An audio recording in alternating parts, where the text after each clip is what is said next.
Hey everyone, this is Dr. Twanick, your proactive guide to wellness.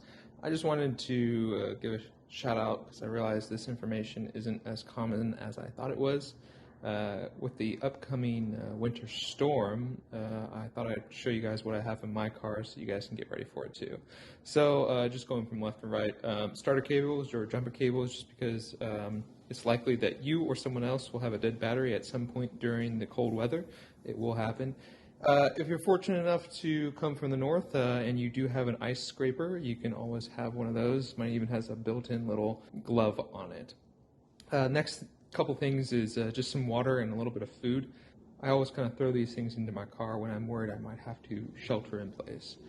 Next thing is blankets. I would definitely always have at least one blanket in your car, gloves, and then a light over to the right there.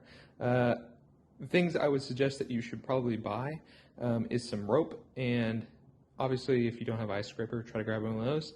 The alternative that I grabbed, I actually grabbed some silly putties, some plastic silly putty knives. I'll actually show you that a little bit closer. So really you just want something that you can actually scrape the ice off. These look like they should be good enough, but anything like this with a sharper edge should work just fine. Now, what's the rope for? Well, it's a makeshift chain.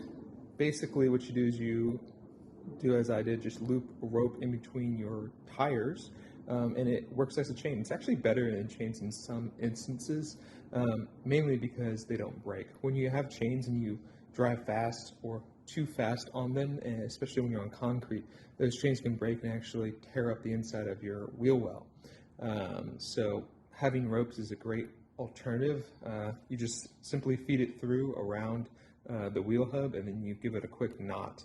And you can do 2 or 3 of these. I would, just grab a big long rope. You kind of want it a little bit thicker, either like a 3/8 inch or a 1/4 inch, to make it have enough grip on it. But you simply do a simple knot on it, and it will stay there as much as it can. And if it does break off, or if you have a couple of them individually that break off, it's rope. It's not going to do that much damage to your car or anything like that.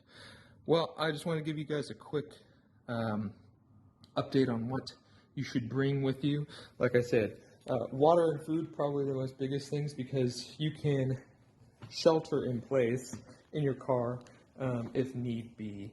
And then after that, of course, the blankets and the ropes, so that you can try to stay warm and get out of the mess that you might be in.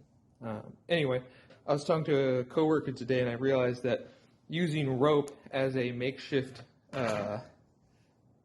chains was not as common knowledge as I thought it was. This is probably coming from my Eagle Scout background, that you just throw some rope around it and you tie it off and you should be good. I drive a front wheel drive car, and I've gotten out of some hairy situations. So anyway, that's kind of where I'm at. I hope you guys all stay safe. And all these supplies, I normally just throw it in the bucket and then just throw it in the back of my car. If you don't have a great spot in your car to where you can store things, obviously I got a lot of trunk space, but not everyone does. The best area that I can tell is there's space where you can throw stuff, kind of like right along the corners right down there, and it really is a great place. I've got obviously tools right there, and then just other supplies as I need. You can usually find nooks and crannies everywhere that you go. Anyway, all right, you guys have a great time. Stay safe and be well.